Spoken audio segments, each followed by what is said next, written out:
నమస్కారం అండి. కర్రీస్ కిచెన్‌కి స్వాగతం. చికెన్ పులావ్ ఎలా చేసుకోవాలో చూద్దాము. దీన్ని ఎలా చేసుకోవాలో, ఏ విధంగా చేసుకోవాలో ఎంత సులువైన పద్ధతిలో చేస్తే మీరు నేర్చుకుంటారు చూసేవాళ్ళు. ఇవన్నీ మీకు అర్థమయ్యేలాగా చూపిస్తాను. దీనికి కావాల్సినవి ముందుగా 350 గ్రాములు చికెన్ తీసుకున్నాను. దీన్ని శుభ్రంగా ఇలా కడిగి పెట్టుకోవాలి. దానిలో కొంచెం అల్లం వెల్లుల్లి పేస్ట్, సరిపడా కారం వేసుకోవాలి. కారము, ఉప్పు, కొంచెం పసుపు, అర స్పూను జీలకర్ర పొడి, ఒక స్పూను ధనియాల పొడి, గరం మసాలా, చికెన్ మసాలా, బిర్యానీ మసాలా.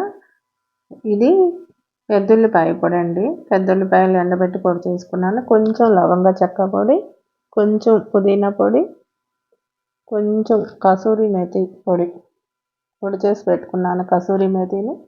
ఇప్పుడు కొంచెం పెరుగు, ఇవన్నీ వేసి బాగా దానికి ముక్కలకి ముక్కకి పట్టేలాగా కలపాలన్నమాట. ఈ విధంగా కలుపుకొని కొంచెం సేపు దీన్ని పక్కన పెట్టుకోవాలి. ఇలా కలపాలన్నమాట మొత్తాన్ని. ఇప్పుడు కొంచెంసేపు పక్కన పెట్టేసి బియ్యం తీసుకుందాము. నేను ఈ గ్లాస్తో 2 గ్లాసులు తీసుకుంటున్నాను. అంటే నీళ్లు పోసుకునేదానికి కొలత కోసం మీకు చూపిస్తున్నాను అన్నమాట.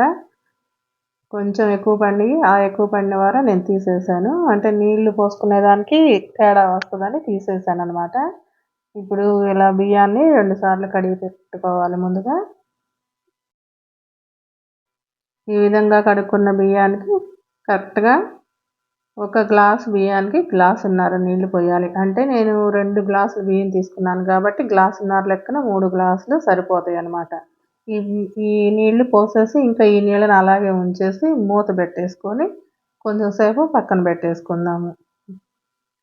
ఇప్పుడు ఒక 3 ఉల్లిపాయలు తీసుకొని ఉల్లిపాయలని ఈ విధంగా లోపల ఉన్న ఈ తెల్ల పార్ట్ ఏదైతే ఉందో దాంతో సహా తీసేయాలి. ఎందుకంటే మనం పొరలుగా విడిపోవటానికి అలా చేయాలన్నమాట. ఉల్లిపాయలు పొరలుగా ఉడిపోవటానికి ఇది ఒక చిన్న టిప్ అన్నమాట. అవి తీసివేయటం అనేది. ఇలా తీసిన వాటిని శుభ్రంగా కడిగి తీసుకోవాలి. చూసారా, ఇలా సన్నగా తరుగుతూ ఉంటే వేటికయ్యి పొరలుగా విడిపోతాయి అన్నమాట. అలా తరిగిన తర్వాత కొంచెం అట్లా చేతితో నలిపితే చాలు, మొత్తం ఏ పొరలు ఆ పొరలు ఊడిపోతాయి. ఈ విధంగా అన్నమాట నలిపితేనే ఊడిపోతుంది. ఆ లోపల ఉన్న తెల్ల పార్ట్ తీసేయటం వల్లే ఇది ఇలా పొరల్లాగా విడుతున్నాయి అన్నమాట. ఇప్పుడు కూరలోకి వేసుకునే దానికోసం కొంచెం లావుగా కోసుకోవాలి. అంత సన్నగా అయితే అవసరం లేదు. ఈ ఉల్లిపాయలని ఈ విధంగా తరిగి పక్కన పెట్టుకోవాలి. దానికి కావాల్సినవన్నీ సిద్ధం చేసుకోవాలి ముందుగానే. ఇప్పుడు స్టవ్ వెలిగించి బాండీలో ముందుగా మనము ఏ అయితే సన్నగా కోసుకున్నామో వాటిని ఫ్రైడ్ ఆనియన్స్ కింద తీసుకోవాలి. అలా వేపుకొని పెట్టుకోవాలన్నమాట. ఈ విధంగా వేపుకోవాలి, దగ్గరుండే వేపాలి. వీటిని వేగిపోయినాయి. ఇప్పుడు వీటిని గిన్నెలోకి తీసుకోవాలి. ఇప్పుడు అర్థమైందా ఆ లోపల ఉన్న తెల్ల భాగాన్ని ఎందుకు తీసేసానో? అలా తీస్తే ఇలా పొరలుగా విడిపోతాయి అన్నమాట. ఇప్పుడు ఇలా మొత్తాన్ని ఈ గిన్నెలోకి తీసుకున్న తర్వాత ఈ బాండీని తీసి పక్కన పెట్టేసుకోవాలి కొంచెం సేపు. ఎందుకంటే ఇదే స్టవ్ మీద చేయాలి కదా మళ్ళీ. ఇప్పుడు అంటే కుక్కర్ గిన్నె తీసుకున్నాను కానీ కుక్కర్ మూత పెట్టను. ఈ కుక్కర్ గిన్నెలో 2 స్పూన్ల వరకు నెయ్యి వేసాను. ఎక్కువేమీ వేయలేదు. చూడండి, 2 స్పూన్లే వేసాను. ఇది రాతి పువ్వు, లవంగాలు, షాజీరా, మరాఠీ మొగ్గ, బిర్యానీ ఆకు, జాజికాయ, స్టార్ పువ్వు, నల్ల యాలకులు 2, అనాస పువ్వు, పుదీనా, కొత్తిమీర. వీటన్నిటిని ముందుగానే సిద్ధం చేసుకోవాలి. ఈ విధంగా అనమాట. ఇప్పుడు ఒక్కొక్కదాన్ని వేసుకున్నాము. ముందుగా ఏవైతే త్వరగా వేగవు అనుకున్న వాటిని ముందు వేసుకోవాలి. త్వరగా వేగిపోతాయి అనుకున్న వాటిని లాస్ట్గా వేసుకోవాలి. ఇది రాతి పువ్వు అండి, అనాస పువ్వు, షాజీరా, ఇది జాజికాయ పొడి చేసి వేస్తున్నాను నేను. జాజికాయ పొడి వేయాలి, వేస్తేనే బాగుంటుంది బిర్యానీ ఆకు. ఇలా వీటిని వేసాక పొంగించుకోవాలి బాగా. అంటే అవి నూనెలో వేగే కొద్ది పొంగుతాయి. ఇటు తిప్పుతూ ఉంటే కొంచెం సేపటికి పొంగుతాయి అన్నమాట. ఇవి వేగాక కొంచెం జీడిపప్పు వేసుకోవాలి. నేను రాతి పువ్వు అని చెప్పాను కదండి. ఈ రాతి పువ్వు వేయటం వల్ల ఏమవుతుందంటే దాని ఫ్లేవర్ ఇంకా కాస్త ఎక్కువ అవుతుంది, అంటే కమ్మగా ఉంటుంది. అది తినేటప్పుడు చాలా చాలా బాగుంటుంది అసలు. అంటే పెద్ద పెద్ద హోటల్లో అలా చేసిన బిర్యానీ, దమ్ బిర్యానీ ఎలా ఉంటుందో దానికి సమానంగా ఉంటుంది అన్నమాట ఇది. అది ఆ రాతి పువ్వు అనేది వేయటం వలన. ఇలా వీటిని కొంచెం సేపు వేగనిచ్చి అల్లం వెల్లుల్లి పేస్ట్ 2 స్పూన్లు వేసుకోవాలి. నేను తీసుకున్న బియ్యం తక్కువే కాబట్టి 2 గ్లాసులే కదా కాబట్టి 2 స్పూన్లు వేసుకుంటున్నాను. అల్లాన్ని కూడా బాగా వేగనివ్వాలి. ఆ పచ్చి వాసన పోయేదాకా అల్లాన్ని వేగనివ్వాలన్నమాట. అడుగు పట్టుకోకుండా చూసుకుంటూ వేపుకోవాలి. ఇప్పుడు ఈ ఉల్లిపాయలు వేసేయాలి. ఈ ఉల్లిపాయలు వేసిన తర్వాత వీటిని కూడా కొంచెం సేపు ఒక 2-3 నిమిషాల పాటు మగ్గనివ్వాలన్నమాట. ఎక్కువసేపు కాకుండా.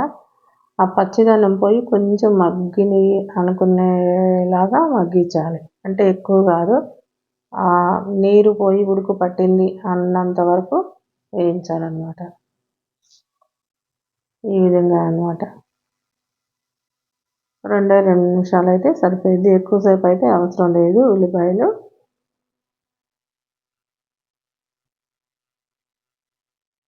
ఇప్పుడు వీటన్నిటిని పక్కన పెట్టేసుకొని మనం ముందుగా కలిపి పెట్టుకున్న చికెన్ ఏదైతే ఉందో దాన్ని తీసి వేయాలన్నమాట. ఇంకా దీనికి ఎక్స్ట్రా నీళ్ళు అలాగేమీ వేయాల్సిన అవసరం ఏమీ లేదు. ఎందుకంటే ఈ చికెన్లోనే నీళ్ళు ఊరుతాయి. ఆ వేడి తగిలే కొద్దీ మనం ముందుగానే ఉప్పు కారం కలిపాం కదా, అది పీల్చుకొని ఉండటాన ఆ వేడి తగిలే కొద్దీ బయటకు నీళ్ళు వచ్చేస్తాయి. మూత పెట్టి ఉంచామంటే ఆ మూతలో నుంచి ఆవిరికి పడే నీళ్ళు ఉంటాయి కదా, అవి ఈ కూరలో నుంచి వచ్చే నీళ్ళు 2 కలిపేసి అది మెత్తగా ఉడికిపోయిద్ది అనమాట. మనము ఎక్కువ పైనుంచి నీళ్ళు అసలు పోయాల్సిన అవసరం ఏమీ లేదు. ఇప్పుడు కొంచెం సేపు మూత పెట్టుకొని ఒక 10 నిమిషాల తర్వాత చూద్దాము.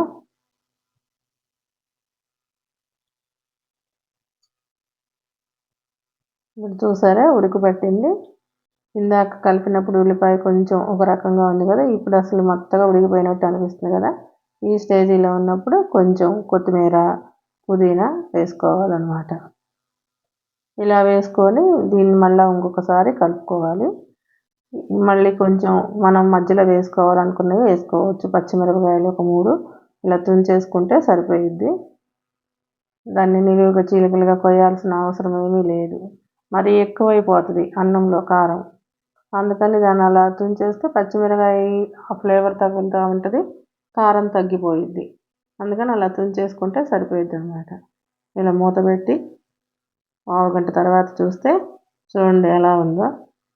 అడుగు పట్టుకోకుండా చక్కగా ఉడికిపోయిందనమాట. చూసారా? మీకు చూపిస్తాను, ఇప్పుడు కాలుతుంది, గెంటితో చూపిస్తాను.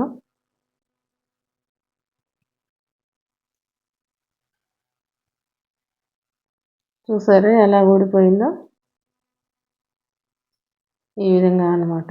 ఇప్పుడు మనం ముందుగా కడిగి పెట్టుకున్న బియ్యం ఉన్నాయి కదా, వాటిని తీసుకోవాలి. ఆ బియ్యంలో ఉన్న నీళ్ళు పారబోయకూడదు, ఎందుకంటే అదే నీళ్ళు మనం అన్నం ఉడికించడానికి వాడుకోవాలి. మనం ఎసురు కొలిసి పెట్టాం కాబట్టి ఆ కొలత చెదిరిపోకుండా ఉండాలంటే అవే నీళ్ళు వాడుకోవాలి. ఇప్పుడు ఆ బియ్యాన్ని వేసిన తర్వాత మొత్తాన్ని ఒకసారి కలదిప్పుకోవాలి.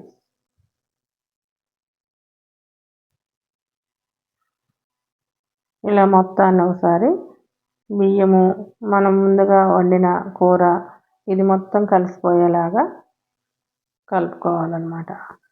ఇలా కలదిప్పాలి.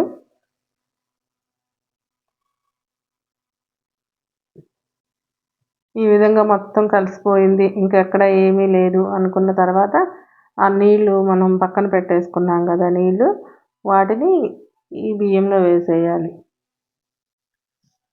ఇప్పుడు ఈ నీళ్ళు పోసిన తర్వాత మళ్ళీ ఇంకొకసారి తిప్పుకోవాలి. అంటే ఒక చోట బియ్యం ఎక్కువ తక్కువ అట్లా పడి ఉన్నాయి కదా చిక్కిన ముక్కల మధ్యలో, వాటన్నిటిని ఇలా ఒకసారి సమానంగా చేసి మూత పెట్టుకోవాలన్నమాట. ఇప్పుడు ఒక 5 నిమిషాలు ఆగిన తర్వాత చూడండి ఎలా ఉందో. దీన్ని ఇలా ఉడికేటప్పుడు మళ్ళీ కొంచెం కొత్తిమీర పైన చల్లుకుంటే దానికి కమ్మగా వాసన వస్తూ ఉంటుంది అన్నమాట. కొంచెం పుదీనా, కొంచెం కొత్తిమీర ఇలా చల్లుకోవాలి. ఇలా చల్లుకుంటే బాగుంటుంది.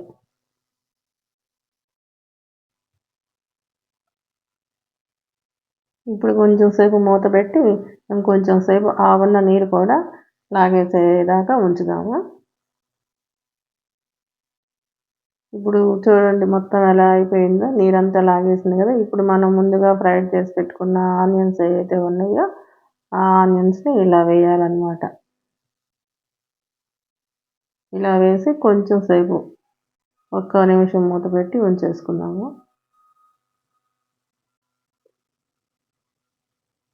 ఇప్పుడు చూసారా ఎంత చక్కగా వచ్చిందో. ఇంతేనండి, సింపుల్ చికెన్ పులావ్, చాలా ఈజీగా తేలికగా. చూసారా ఎలా వచ్చిందో. తీస్తుంటేనే అర్థమవుతుంది దీనిలో నుంచి బయటికి ఏ ఒక్క చోట కూడా ఒక్క బియ్యం గింజ కూడా ఇరగకుండా పొడి పొడిలాడుతా ముద్దగా లేకుండా ఎంత చక్కగా వచ్చిందో చూసారా. చికెన్ ముక్క కూడా ఎలా ఉడికిపోయిందో, తాకగానే ఉడికిపోయింది ఇలాగా. అంతేనండి, సింపుల్.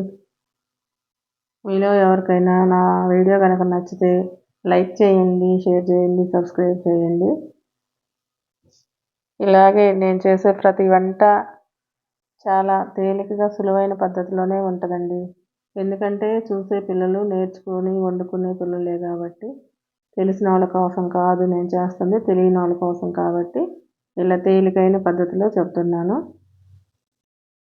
ఉంటానండి. మీ అభిప్రాయాలు కామెంట్లో తెలియజేయండి.